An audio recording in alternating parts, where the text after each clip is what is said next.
Hello and welcome to our algebra lesson for today. Today we're going to be doing lesson 3-8. We're going to be talking about unions and intersections of sets.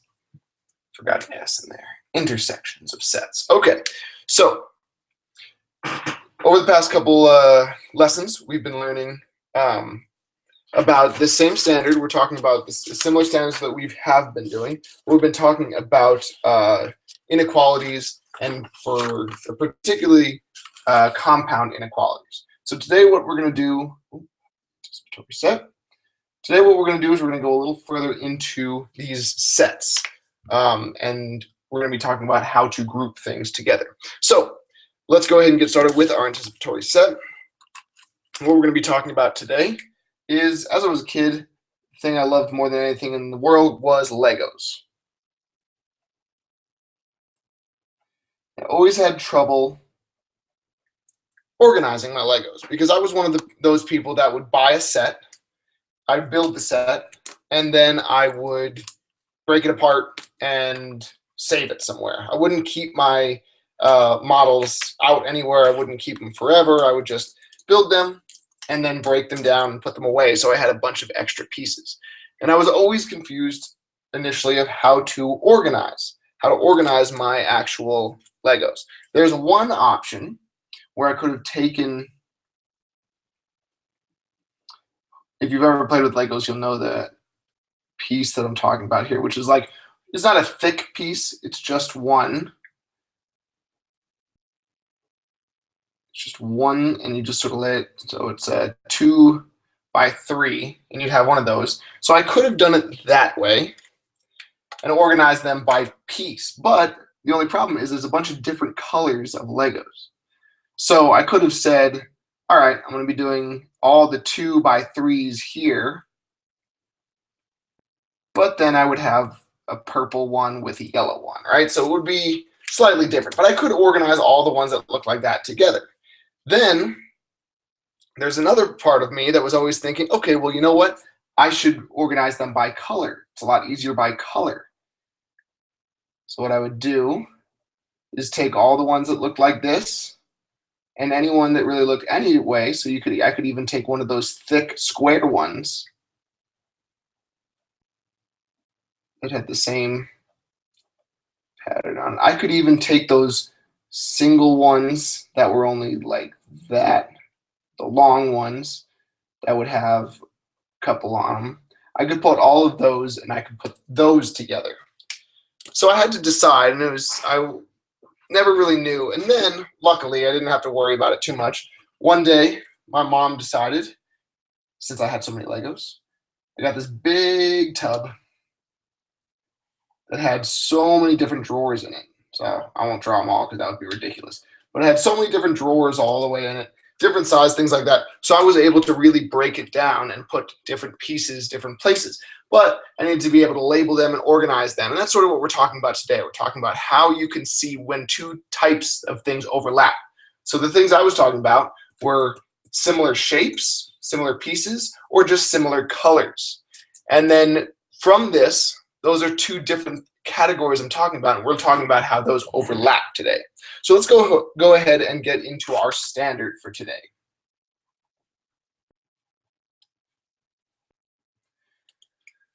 Our standard is one that we've worked with before. Standard for today is A-CED.1.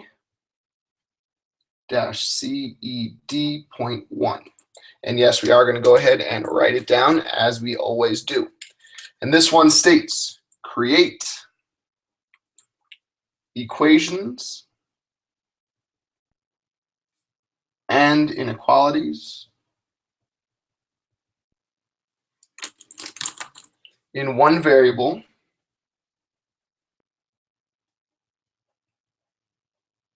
and use them to solve problems. Include equations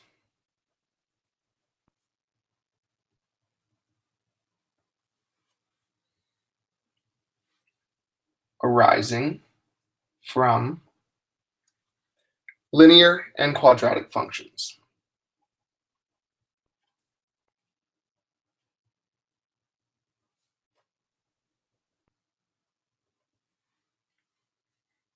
and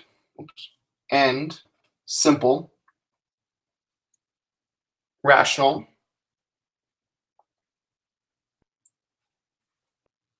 and exponential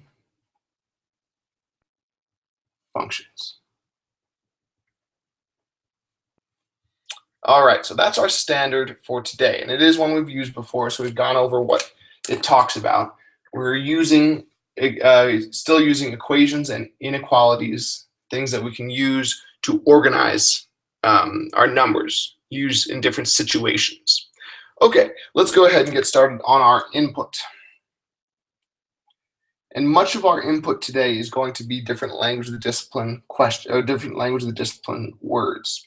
The first one we're going to talk about is what a union is. A union. A union is a set that contains all elements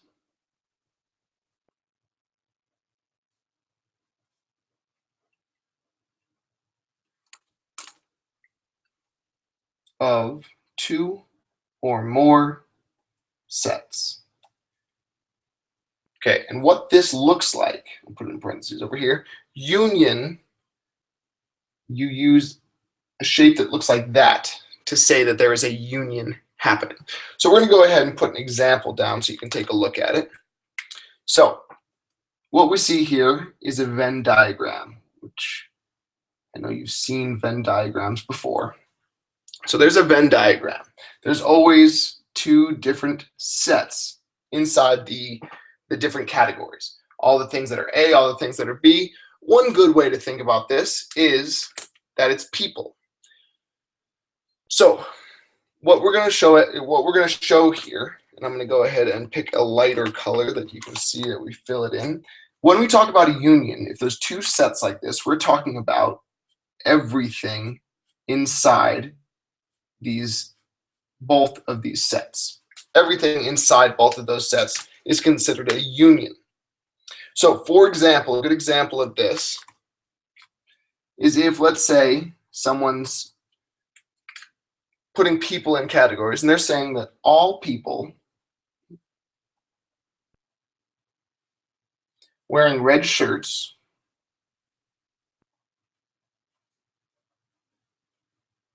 and all people wearing jeans.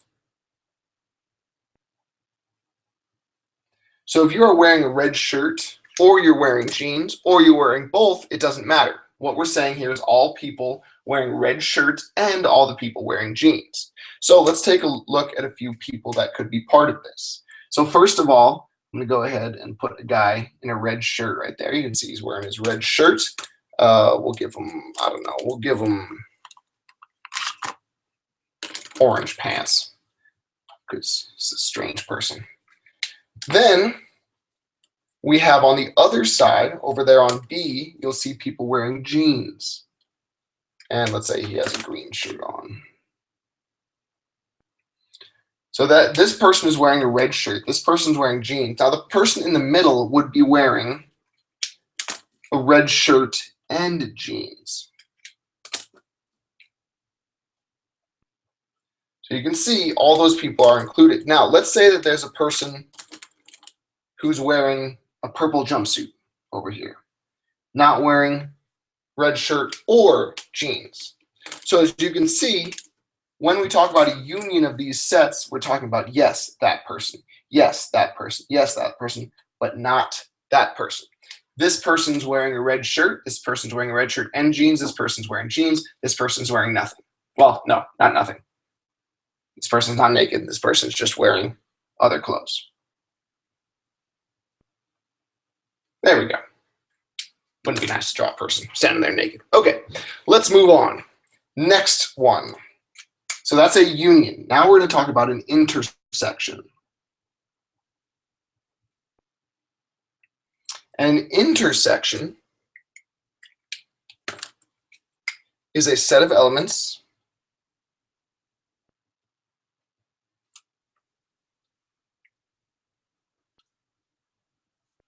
that are common in every set. And the way we show this is, remember how this one looked up here? This is going to be the opposite direction. Oh, so up here, I forgot to write it down, but A is union with B, A and B, union of A and B. So here, now we're looking for just an intersection. So I'm going to go ahead and draw that same situation. Draw my Venn diagram. Draw my people in there.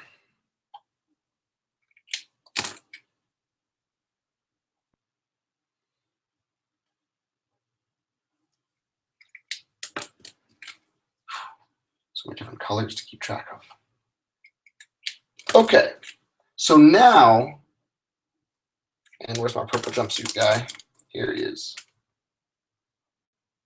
Okay, so now the sets that we have, now we're looking for something different. So the example we can look at here is that all people wearing both red shirts and jeans. So now the people are wearing both red shirts and jeans. So we're going to go ahead and fill in where it is. This person's wearing red shirt but no jeans. Red shirt and jeans, so this is going to be filled in. No red shirt and jeans, and this person's wearing nothing. And there we go. That's our intersection. So this one would look like A intersects with B. Excellent. And the last one we're going to talk about is disjoint sets.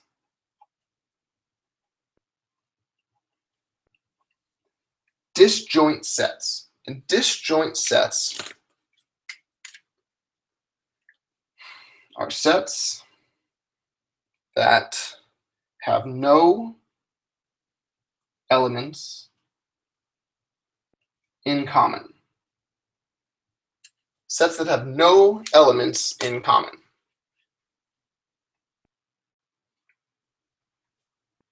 So there we go. Sets that have no elements in common. Okay, so I'm going to go ahead and draw our Venn diagrams again, except this time we said that there's nothing in common. So I'm going to draw my people again. Orange pants and a red shirt. Person in this one had a green shirt and jeans. Our guy out here with his purple jumpsuit. And now look at that. Because they're not touching, because they're not combined, there can't be someone wearing a red shirt and jeans, or these two would be touching and overlapped. Our little middle guy there is gone. So if you see this and nothing is familiar in any of these things, then what you say is that sets A and B are disjoint. There we go. So those are three of the things we're going to be taking a look at today. Okay, so I'm going to go ahead and move to a different piece of paper. All right, and let's jump into our modeling now.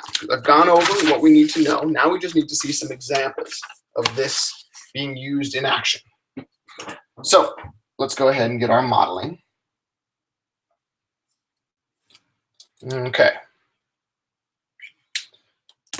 Now the first one we're going to talk about is unions,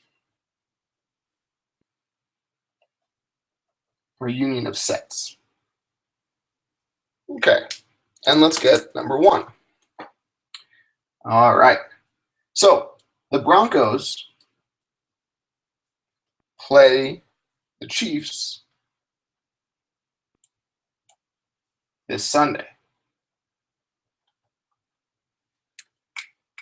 Which is true, they totally do. I'm so excited. The Broncos wear orange blue, and white. The Chiefs wear red, yellow, and white.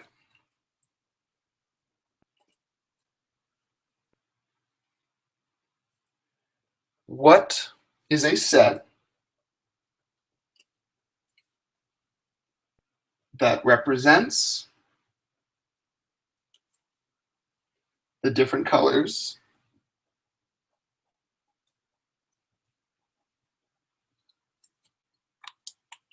worn by the teams? Okay, so that's our question. The Broncos and the Chiefs both are different colors, right? The Broncos wear orange, blue, and white. The Chiefs wear red, yellow, and white. So we need to find a set that represents all the different colors worn by the teams. So let's go ahead and start off with what our step one would be. Step one would be to write sets for each category.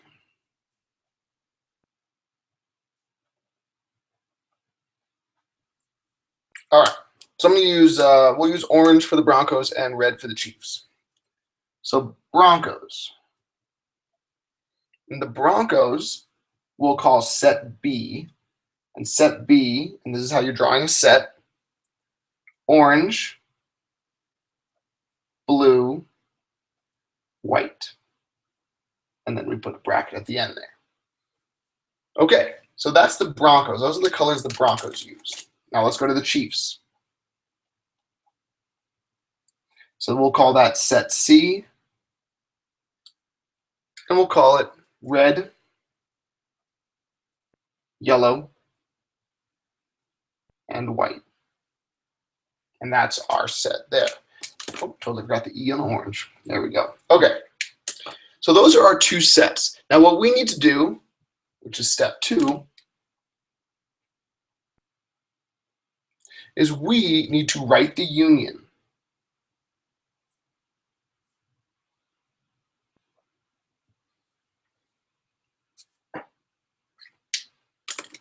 So the union will be B union C. So let's say B union C equals, and then we need a set that fills both of those. So all you do is you go through and you write all the colors: orange, blue, red, yellow. But what about white? White is written twice. You only write this once.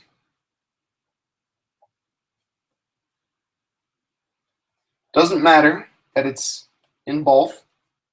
You write it once. So there we go.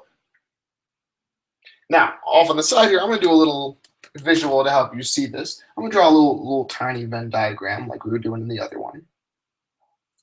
Now, if this is set B and this is set C, let's put the colors that are in each set there. The Chiefs, we have red. It's only in the C side. On the B side, we have orange, which is only on that side. Then, also on the orange or on Broncos side, we have blue. On the Chiefs side, we have yellow. And then they both have white. I don't have a white marker, so I'm just doing an open dot right there. You know what that means. So as you can see, the white is included by both. So if we do a union of these two, it's like we're taking a big circle and putting it around both of them. Those are all the colors we're talking about. Okay, so let's go ahead and move on to number two. We're going to be talking now about intersection of sets.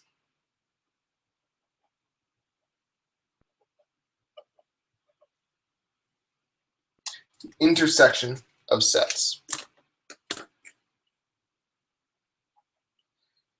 Okay, so the intersection of sets, what we're going to do for number two is I'm going to give us three different sets. We're going to do a few things based on all of them.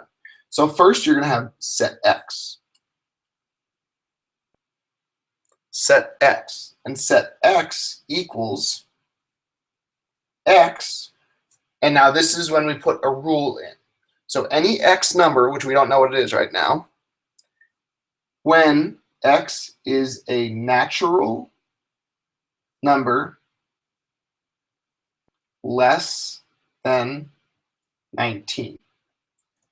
So this set you can imagine in your mind now. Set x is x when x is a natural number less than 19. Now let's go to set y.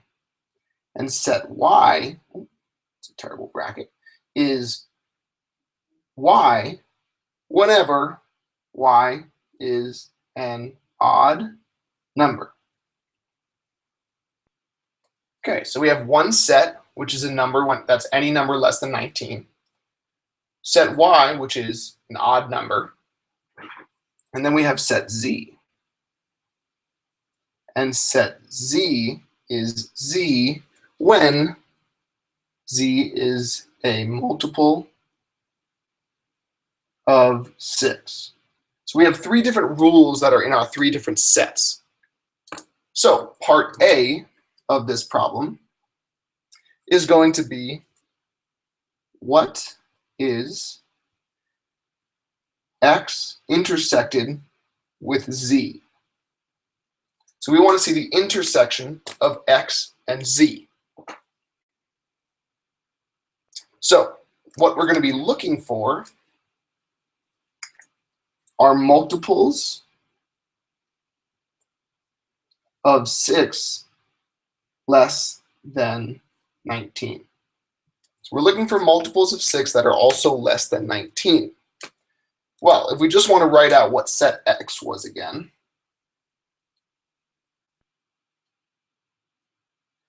so remember, set x is x when it's a natural number less than 19.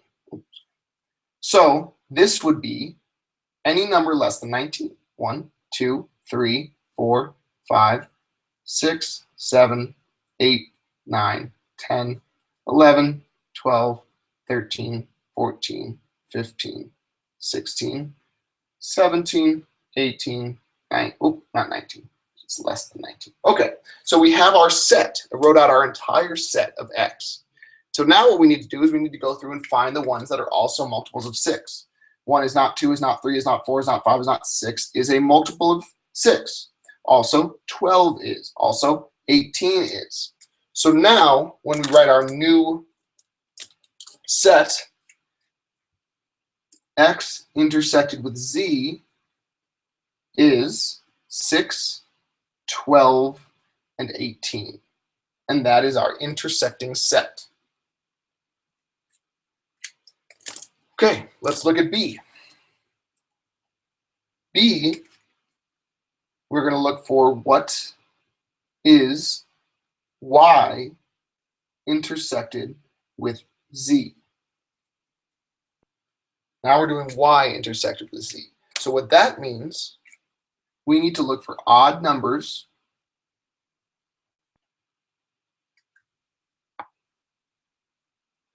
that are multiples of 6.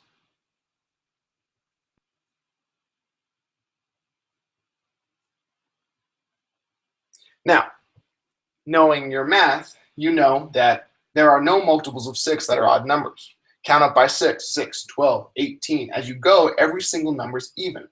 So there are no overlapping items in either of these sets, meaning our answer is going to be that y and z are disjoint sets, which means, again, that there's no overlap. All right, and finally, part C.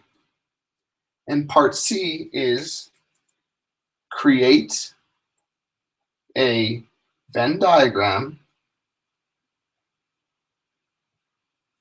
showing these sets. Okay, now there's too many numbers for us to put all of them in there, but I'm going to go, still have some room at the bottom of my page here. So what I'm going to do is I'm going to draw a Venn diagram of 3 big circles that are all intersecting each other. We're going to do our best here. Okay, So that's a horrible drawing. I'm so sorry. But we'll say this one is x, this one is y, and this one is z. So x, any natural number less than 19. Now I can write all those in here, but we need to make sure that we know which ones are in both of some of these. So let's look first, since we already did it, x intersects with z. Because you always want to try and get the smaller one first. So we want to try and figure out what's in all three of them. But guess what? Since y and z are disjoint sets, y and z are disjoint sets, there's not going to be anything in this one, and there's not going to be anything in the middle. Because if these two have nothing in common, we can't put anything in there. So let's start. So this one's now out, and all I'm going to do for that is I'm just going to, there's nothing in there, and there's nothing in here. So the next smallest one are where x and y intersect and where x and z intersect. We already did x and z. What numbers are in x and z? 6, 12, and 18. So in here we put 6, 12, 18. Those intersect z and x. Now what about x and y? X is natural numbers less than 19, and y is odd numbers. So any odd number less than 19 is going to be in here. Okay, 1, 3, 5, 7, 9, 11, 13, 15, 17, and that's it. So those numbers are there. Now we just fill in the rest. So let's start with set x. Natural numbers less than 19, but now only the even ones. 2, 4, 6, 8, 10, 12, 14, 16, 8. Oh. And now you can see I messed up because I have a few that are in here. So I have to cross out 6, I have to cross out 18, I have to cross out 12. Okay, so now we have that done. Now let's fill in the rest of y. Y, we don't have to worry about these. So y is odd numbers. Well, we can list odd numbers forever. We have to start after 17, so it'd be 19, 21, 23, 25, 27, 29, 31, and then we'll just put to infinity, okay? Because we could go on and list odd numbers forever. 31, 33, 35, 36. 1,100,101 would be odd. So we just want to make sure that we know that we'll go on forever. Okay, and then let's look at z. Multiples of 6. 6, 12, and 18 are already done. 18, 24, 30, and then we can go 36, and on to infinity. Multiples of 6 to infinity. So that would be a correct Venn diagram representing that. Okay, let's move on to our last few bits here. We have 2 more of our modeling to go over. The first one is now using Venn diagrams.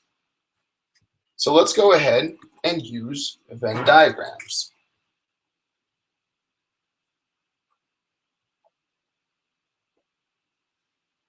Okay, so this will be number 4.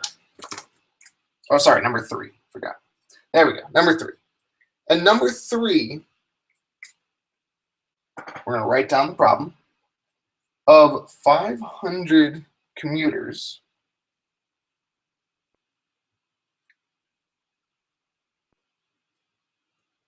so 500 commuters are pulled. Some drive to work.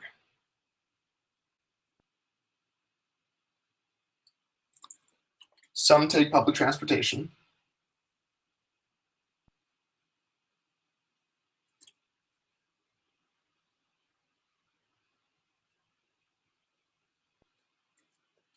And some do both.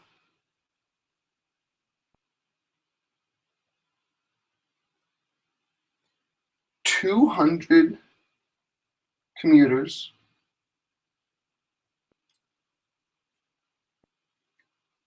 got my other M in there. Oh well. 200 commuters drive at some point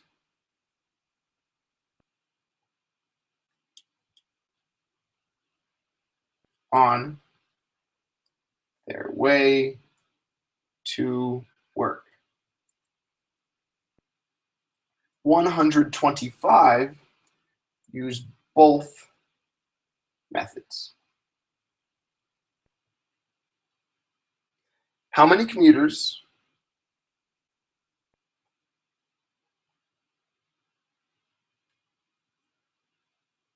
only take public transportation?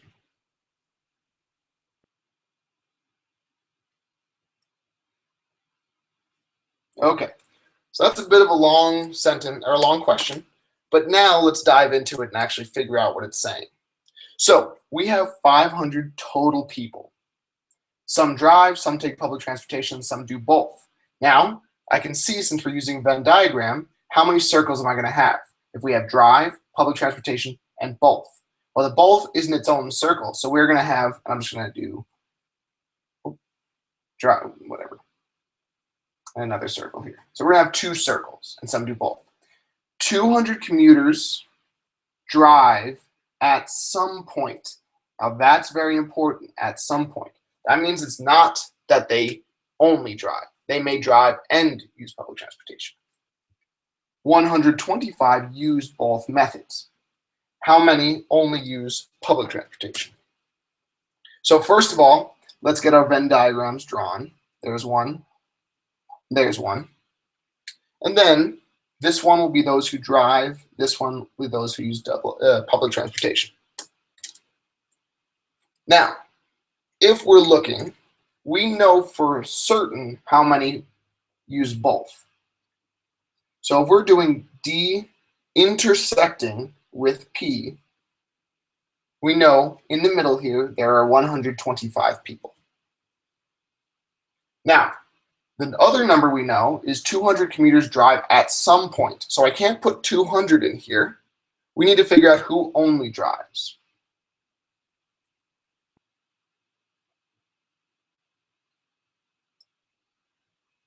To figure that out, we need to say how many people drive at some point and how many people, and we're going to subtract how many people do both, which is going to give us 75.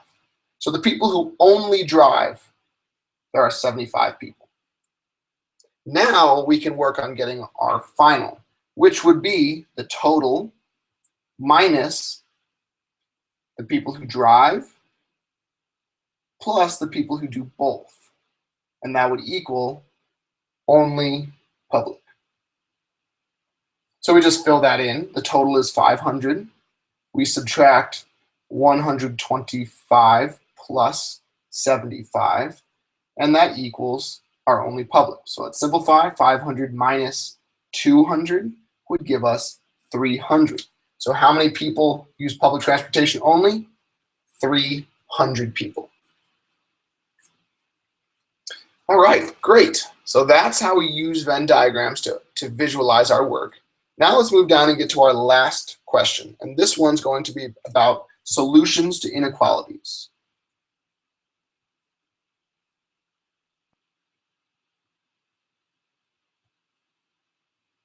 And we're going to be doing number 4. Okay, number 4 says, what are the solutions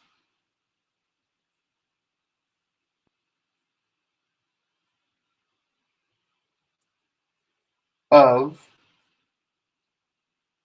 we're doing the absolute value of 2x minus 1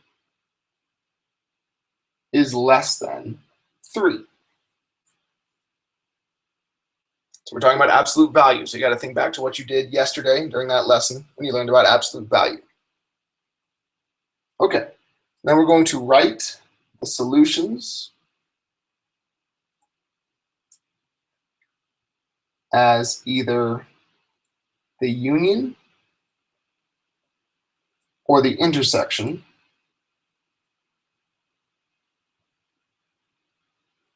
of two sets.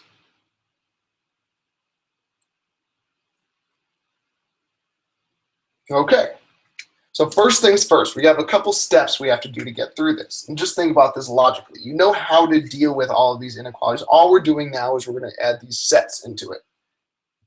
So first we're going to write a complex inequality. We're going to write a complex inequality first. And because of our absolute value, what this is going to look like is going to be -3 is less than 2x minus 1 is less than 3.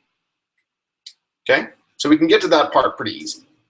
The next thing is we're just going to need to get our x to be by itself. So first things first, we're going to add 1 to all sides. Okay, easy enough. Add 1, add 1, add 1. So now we have -2 is less than 2x is less than 4. Very nice. We're not quite isolated yet, so now we need to multiply. Oh, sorry, not multiplying at all. We are dividing by 2. Okay, again, we know how to do this. We're just getting it alone. Divide by 2, divide by 2, divide by 2, which will leave us with -2 divided by 2 gives us -1 is less than x is less than 2. Excellent. So now we can split that apart. So one of our sets is going to be x is greater than -1, and one of our sets is going to be x is less than 2. And we need to find what the solution is going to be. Well, since it's in the middle here, it needs to be the intersection. X can be less than 2, but it can't be less than -1. So what our answer would be is an intersection between which two sets? Well, we would have one set, which would be x when x is greater than -1, intersecting with x when x is less than 2. When those two sets intersect, that's the solution. Okay, and that's it. That's all we're going over today. So let me go ahead and give you your guided practice. The guided practice today is going to be PPSE number 11 through 31 odd, and then our independent practice.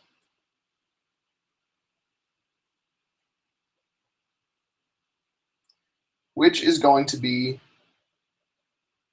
lesson 3, I believe this is 3-8, right? Yes, 3-8 quiz. And that is on our Pearson, site. So that's your work for today. Good luck. Remember, this is our last lesson of the topic, so we will be having a test next week. All right, good luck, have a great day, and go Buffs.